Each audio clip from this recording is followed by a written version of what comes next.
इस वक्त भारत में हर तरफ एक ही चर्चा है और वो है राम मंदिर। राम मंदिर की वजह से अयोध्या फिलहाल देश में चर्चा का विषय बना हुआ है।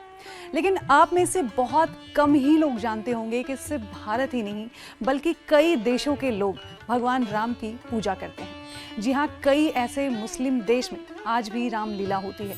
और जब बात मुस्लिम देश की हो तो हम पाकिस्तान को कैसे भूल सकते हैं।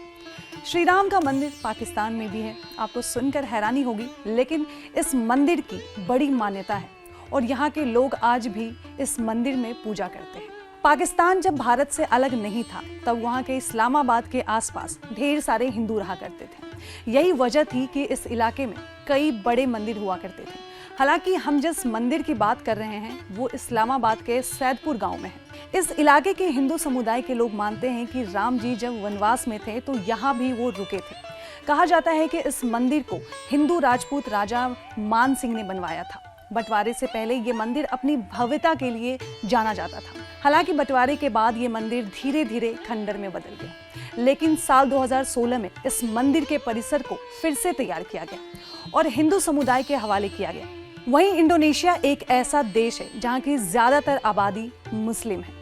हालांकि इसके बावजूद भी इंडोनेशिया में भगवान राम के लिए खास जगह और सम्मान है। आपको जानकर हैरानी होगी कि इस देश के मुस्लिम भगवान राम को अपने जीवन का नायक और रामायण को अपने दिल के सबसे करीब किताब मानते हैं। आज भी यहाँ रामायण का इतना गहरा प्रभाव है कि देश के कई इलाकों में राम कथा के चित्र का पत्थरों पर नक्काशी आसानी से मिल जाते हैं। भारत की अयोध्या की तरह ही थाईलैंड में भी एक अयोध्या है जिसको अयुत्या के नाम से जाना जाता है। थाईलैंड में भी भगवान राम को लेकर उतनी ही श्रद्धा है जितनी भारत के लोगों में अयोध्या को लेकर है। सबसे दिलचस्प बात तो ये है कि यहाँ के राजाओं के नाम में भी भगवान राम के नाम की उपाधि जुड़ी होती है।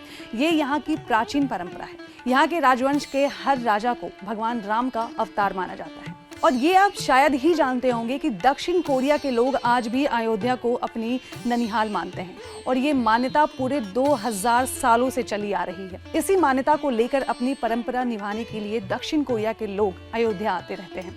दरअसल दक्षिण कोरिया से हर साल अयोध्या आने वाले लोगों का ताल्लुक वहाँ के किम वंश से है।